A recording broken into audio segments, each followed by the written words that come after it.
Elliot Z. Burns placed his glass of neat Glimmerangi on the side table next to the comfortable chair in his dimly lit office. The light was off, the curtains tightly drawn, shielding him from the bright Dallas sunlight. Elliot was alone in his office, alone with his thoughts of anger, sadness, and yes, murder. Just a few hours earlier, his life had been nearly perfect. Now it was a mess. He had taken a contract to sell his plumbing manufacturing company to his main competitor for next to nothing.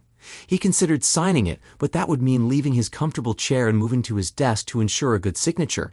Signing something on his lap would make his handwriting appear shaky and sloppy. He set the contract aside and took his glass of single malt whiskey, bringing it to his lips. At 45, Elliot was a fan of most strong spirits. He didn't mix his alcohol into cocktails. He drank it mostly neat, sometimes with ice. What he drank often depended on his mood. At that moment, his mood was grim. A grim mood called for scotch, preferably single malt, which meant neat. Only a fool would put ice in a glass of single malt, he thought fleetingly. His thoughts wandered. No one had ever accused Elliot of thinking in a straight line. His thinking was flexible. Some might even say highly abstract. That was probably why in just 17 years, he had turned his young company into a multi-million-dollar firm. Elliot didn't follow M&A very closely. Like most people who didn't live in a cave, he knew who Conor McGregor was, as well as a few others. He had seen some fights, but it wasn't something he followed meticulously. However, he had learned two things. M&A fighters could endure pain and had incredible determination. Maybe he needed to show more determination, take more hits, so to speak, and not give up so easily.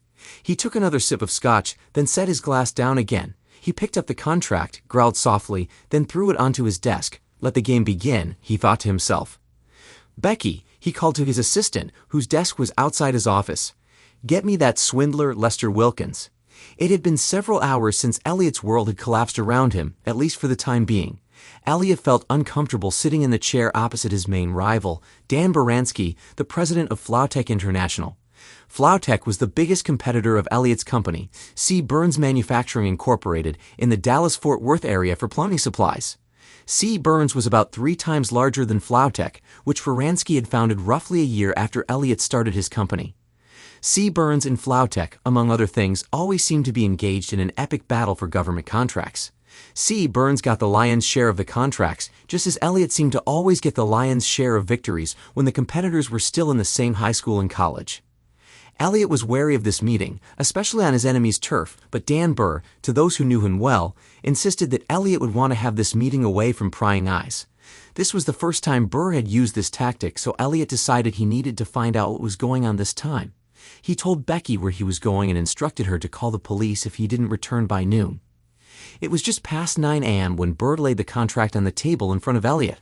"Why would I want your company, Burr?" Elliot asked. "You need to read this more carefully, my friend," Burr smirked.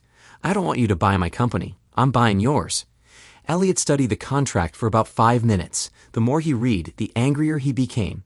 He stopped around the 3rd page and threw the document on the table. He started to rise from his chair when Burr spoke again. "Sit back down and look at this before you start acting, you smug idiot," Burr sneered. He turned a laptop towards Elliot and slid it across the table. The screen showed a photo of Elliot's wife, Tracy, lying across an unmade bed with her legs spread. Elliot's eyes nearly popped out of their sockets. Burr grinned. "What kind of Photoshop nonsense are you trying to show me?" Elliot shouted, "No Photoshop. Look closely at the whole picture, you fool." Burr sneered. Elliot glared at Burr, then looked back at the photo intently. The only items of clothing Tracy wore were black fishnet stockings and black stiletto heels, which he had seen before. Then he noticed the sheets, pillows, and wallpaper behind the bed. He had seen all of it before. The photo was taken in the bedroom he shared with Tracy. "You bastard," Elliot yelled, "I'll kill you for touching my wife." Burr raised his hands in surrender as Elliot started to come around the table. "Hey, cool down, big boy. I didn't do anything to your precious princess, and from what I was told, everything that was done was with her consent, participation, and appreciation. So now it's about a bunch of photos and videos that could become public, unless, of course, you want to be a sensible businessman and make a deal," Burr said, pointing to the contract. "Photos and videos. What the hell?" Elliot hissed. Burr pulled the laptop back to his side of the table, pressed a few buttons, and turned it back towards Elliot. This scene was clearly different from the one in the photo. Tracy entered another bedroom fully dressed, followed immediately by a dark-haired man whom Elliot didn't recognize. The couple engaged in deep kisses before clothes started falling to the floor. The unknown man appeared to be around the same age as Elliot and Tracy. Elliot saw that the man was incredibly handsome. And when his pants and underwear were removed, Elliot noticed that he was a good 2 inches longer and thicker. Elliot was shocked by how enthusiastic Tracy was, as she rarely pleased him and never with any enthusiasm. The man ran his hands over Tracy's large chest. She moaned loudly. As the two seemed to become one, Tracy's lover began to move faster, eventually picking up a rapid rhythm. MMM. Oh, Tracy moaned. Elliot sat for several minutes like a man in a coma, his stomach churning. Can I at least take this home and review it before signing? He asked quietly. Sure, you and your lawyer have 24 hours. That's it, Burr said. Here, you can keep this video. You'll get the rest when you sign the contract. How many times? How many videos? Elliot asked, stunned enough to fill a small box. Your wife's lover says she's very good. He also says she's very loud and expressive. They've been doing it 2 or 3 times a week for the past 2 months. Elliot found it hard to reconcile the images he had seen with the sexually conservative woman he had been married to for 22 years, the mother of his 20-year-old son and 17-year-old daughter, and a regular volunteer at their church. I must admit, I was surprised it happened so quickly, Burr sneered. Tracy always seemed like such a good girl. I figured it would take 3 months or longer, though her lover said he could do it in 2 or less. That bet cost me another $500 in fees. At these words, Elliot lifted his head, a look of confusion crossing his face. You mean you paid someone to be with my wife? Elliot spat. You sick bastard. You couldn't beat me. So you went after my wife?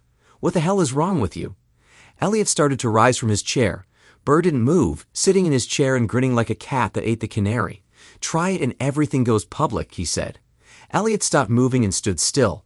What felt like an eternity, but was only about 10 seconds. He took the contract in the video and practically stumbled out of Flautek's office. On the way back to his office, Elliot reflected on his troubled history with Burr. In their teenage years, they attended the same high school where Elliot excelled in both academics and sports, while Burr was just a loser.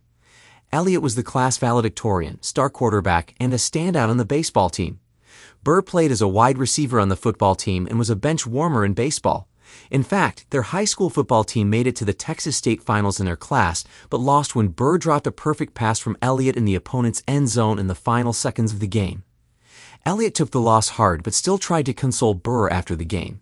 Many other players avoided Burr. Both boys attended the University of Texas at Austin, but didn't interact much, despite taking the same business courses. It was there that they'd both met Tracy. Burr asked the well-built blonde out during the first month of their freshman year, but she turned him down. Elliot asked Tracy out a couple of months later, and she agreed. Shortly after, they became exclusive, dated throughout college, and married a year after graduation. Tracy probably wouldn't have remembered Burr if he hadn't attended many of the same social events in Dallas that she and Elliot did. Elliot told her that Burr ran a competing firm and that he preferred she stay away from him, which she usually managed to do. That's why Burr decided he needed an accomplice to get to Elliot's wife. Greg Silverman was an assistant vice president at a firm that Flautek regularly did business with. Burr ran into him at a bar on a golf course in Dallas and watched Greg charm practically every woman there. Greg had been divorced twice, but since he was not married at the time, Burr knew he had found the right man to befriend Elliot's wife. Burr agreed to pay Greg a substantial fee for what became his part-time job.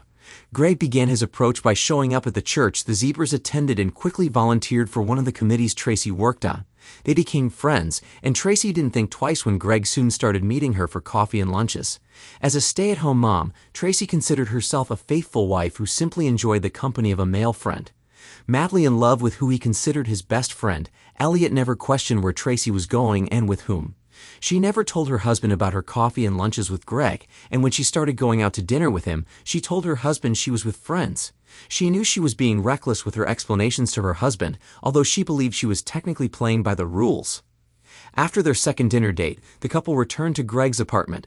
Tracy knew she shouldn't have gone back to his place, but after a few glasses of wine at dinner, she felt good, and Greg looked fantastic, she thought. 2 hours later, the couple lay in bed, cuddling and giggling after what Tracy considered the best connection she had ever had. Surprisingly, she didn't feel guilty about what they had just done. At that moment, she realized she would do it again. The pair continued to meet 2 or 3 times a week for the next 2 months. Each time they connected, Tracy felt more attached to Greg. Lester Wilkins called Elliot back within 5 minutes. By that time, Elliot had watched the entire video, which included another session and the ensuing intimate exchanges. It was clear that Tracy didn't know her lover was recording their encounters, and she expressed her feelings for Greg vividly both during and after. If Elliot had any doubts about the future of his marriage after the first photo and video, the second one erased them completely. "Hey, Hack, I need you to prepare divorce papers for me as soon as possible," he said after the pair exchanged familiar greetings. "Make sure Tracy gets everything she's entitled to, but not a penny more." After a noticeable pause, Wilkins replied, "Seriously, Elle, this isn't a joke because it's not funny." After an equally long pause on his end, Elliot said, "Seriously, she's been unfaithful for a couple of months, and I'm pretty sure she even loves this guy. It's a long story, Hack. I'll tell you about it sometime soon. I'm really sorry, Elliot." "Truly," said Wilkins. Elliot returned home as usual at 5:30 from the smells coming from the kitchen. He could tell Tracy was cooking dinner. Then he heard her talking with her daughter Judith. Elliot had to give his wife credit. She was as cool as a cucumber, as she had apparently been since she started the affair. She looked beautiful and composed when he approached her and kissed her on the lips. He tried to be careful, sniffing her to determine if she had been intimate earlier that day. Now that he knew what to look for, it was easy to tell that she smelled strongly of soap, probably meaning she had showered after daytime activities. Elliot waited until Judith had gone to her room after dinner before telling Tracy that the two of them needed to talk. For the first time since it all started, he thought he saw some worry on Tracy's face. "Do you love him, Tracy? How long has this been going on?" Elliot whispered faintly. Tracy glanced around the living room, looking anywhere but directly at her husband. "How long has he known? How much does he know?" she thought in a panic. It was only a few times, maybe a month," Tracy lied. "I'm sorry, it was a mistake. It was just closeness. I don't love him. I love only you." Elliot stared at his wife. She had brazenly lied about her affair. The love he had felt for his wife earlier in the day continued to fade. "We'll talk again when you want to tell me the truth," Elliot said, glaring at his wife before heading to sleep in the room their son had used until he went to college 2 years ago. Elliot didn't sleep a wink that night. Not only had his wife been unfaithful for some time, but she also lied to his face, trying to figure out exactly what he knew so she wouldn't have to confess everything. Elliot woke up early and left for work early. For the first time in his life, he left the house without kissing Tracy goodbye or saying, "I love you." She definitely noticed this when she woke up to find that her husband had already gone to work. Burr expected to see Elliot at 9 a.m. with a signed contract, so he was surprised when his secretary said Elliot was calling on the phone. "What's the matter?" "Cuckold?" Burr smirked as he answered the call. "I have a box of films starring your wife, ready to be exchanged for the keys to your kingdom. Get over here, big boy." "That's not going to happen, friend. Not now, not ever. You want my business? You'll have to take it from my cold, dead hands. You want to blackmail me? Go ahead and try." "Wait, you're not going to abandon C. Burns?" Burr asked, his voice trembling. "Do you think I'm joking about releasing these videos? You'd have clients, family, friends, and thousands of others who will see what a person thinks of your lovely wife. Well, that's actually her problem, not mine. She won't be my wife for much longer, and I won't have to worry about what everyone thinks of her," Elliot replied. "And what about your 2 precious kids? How are you going to explain this to them?" Burr seemed less confident today than he had been yesterday. Elliot guessed it was because Burr had never thought Elliot had the guts to handle the embarrassment that would surely come. From my perspective, Elliot believed the embarrassment would fall on Tracy. And what about C. Burns' clients? They certainly won't be happy about this, will they? This won't affect C. Burns' clients at all if the future ex-wife of the former owner is the cheater of all time. I suppose the managers will have a good laugh about it before moving on to current sales, Elliot noted. What do you mean by former owner?" Burr asked. "Did I forget to mention that I sold the business yesterday?" Elliot said in a sing-song voice. "I only got half of what it's worth, but what the heck? Now Joe Gagliardi owes me a huge favor." "You sold C. Burns to Joe Gagliardi, the Joe Gagliardi, Papa Joe Gagliardi?" Yes, and yes," Elliot replied. "Gotta run. Time to start retirement." "Listen, you idiot, I'm not kidding. Those files will be all over the internet and in people's mailboxes by the end of the day," Burr shouted. "Blah, blah, blah," Elliot said and hung up. "Man, that was fun," he said to the group of people in his office who had been listening to his end of the conversation. Not 4 hours had passed when Elliot received the first phone call, as expected from Tracy. It seems someone had hacked her account and posted links to several videos starring her and Greg Silverman. Then came the email sent to her entire contact list. "What are you doing?" she screamed at Elliot. "I shut down my page, but apparently you also sent emails to everyone I know. You stupid, vindictive jerk. I'll be fine," she continued in the same vein for another 5 minutes. Elliot placed the phone on the table and just let her rant. When she finally stopped to catch her breath, Elliot picked up his phone again and calmly told her he had nothing to do with it. In fact, this is the first time I've seen most of these videos. I almost threw up at the thought of you doing this with another man behind my back. But I know who did this, and so does your friend. Why don't you ask him? He shouted back into the phone. What does Gray have to do with this, you idiot? Why? The line went dead. Elliot assumed she was calling her friend, so he kept the phone in his hand. 90 seconds later, he realized who was calling again. Hello again, Elliot answered dispassionately. Don't tell me he's not answering. How did you know? Did you do something to him? She gasped. Tracy's concerned tone pushed the wrong button for Elliot. In one sentence, she showed more care for her friend than she had for him when he confronted her about her infidelity. I didn't do anything to your Greg Silverman, Tracy. But since you didn't ask, and I'm sure you don't want to know, he was just an assignment for a high-paid male companion, technically a gigolo.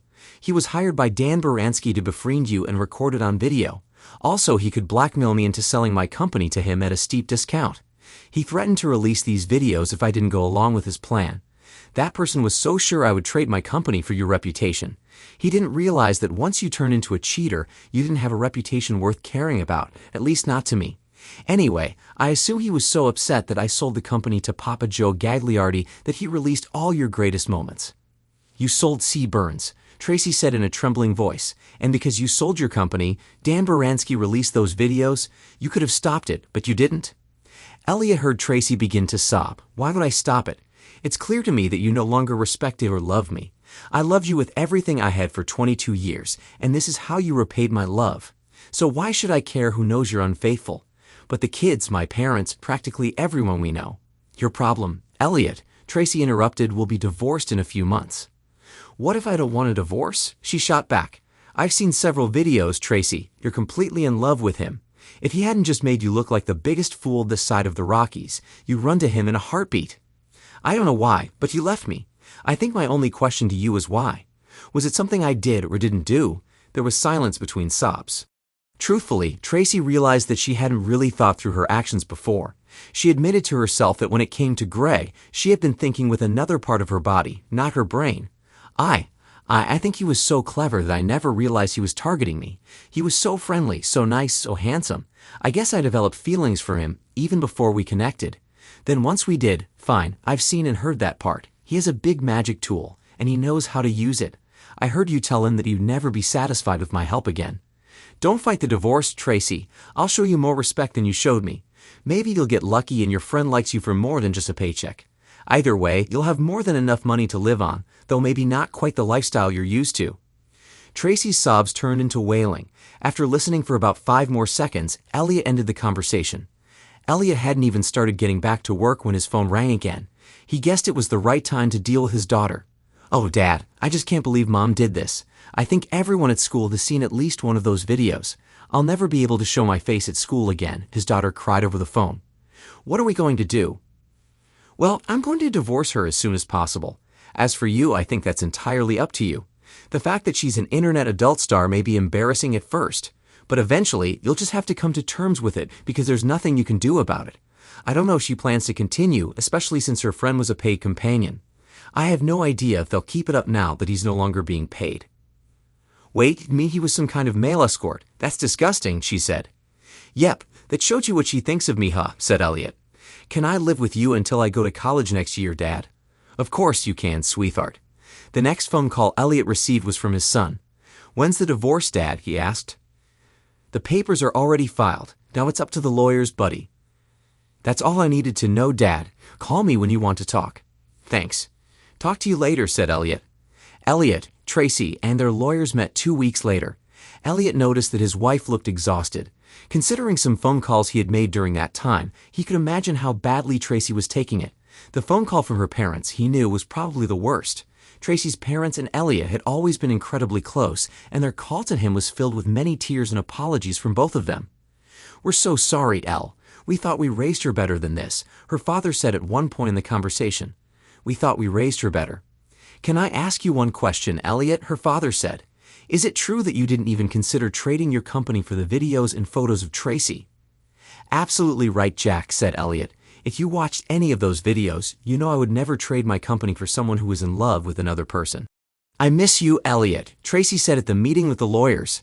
Can't we try to save this marriage? What marriage? You ruined it the first time you shared yourself with that man. And there's nothing I can do if the person you love was just a setup. If you still have any love for me, it's at the bottom of your list, Elliot sneered. Tracy's lawyer was shocked by the amount of assets listed by Elliot, especially after the sale of his valuable company. The total amount the couple owned was still substantial, but less than half of what Tracy and her lawyer had expected. When the lawyer asked Elliot about the amount, his attorney took out a copy of Elliot's contract and read aloud, and other valuable items not having monetary value. "What exactly does this mean, Mr. Zevern?" he asked, looking up from his reading glasses. "It means he owes me a favor that doesn't have a legal monetary value," Elliot replied smugly. "Mr. Wilkins, as a court officer, you know you can't be party to fraud, right? If we find out this is some kind of service that has a value, we will amend our filing at the appropriate time," Tracy's lawyer grumbled. "Mr. Jonas, I happen to know what the reward entails, and I can assure you, sir, that it has no monetary value," Elliot's lawyer said. 6 months later, the divorce was finalized. Neither Elliot nor Tracy went on any dates during that time.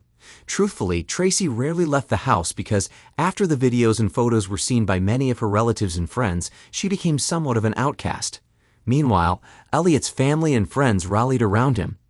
6 months after the divorce, Dan Baranski slipped in the shower and suffered a head injury that left him barely able to function normally. A day later, Greg Silverman was mugged outside a bar in Los Angeles. The muggers took $220 before one of them delivered a brutal blow to Silverman's lower body with a steel-toed boot. The muggers were never found. Thanks to everyone who took the time to listen to today's stories.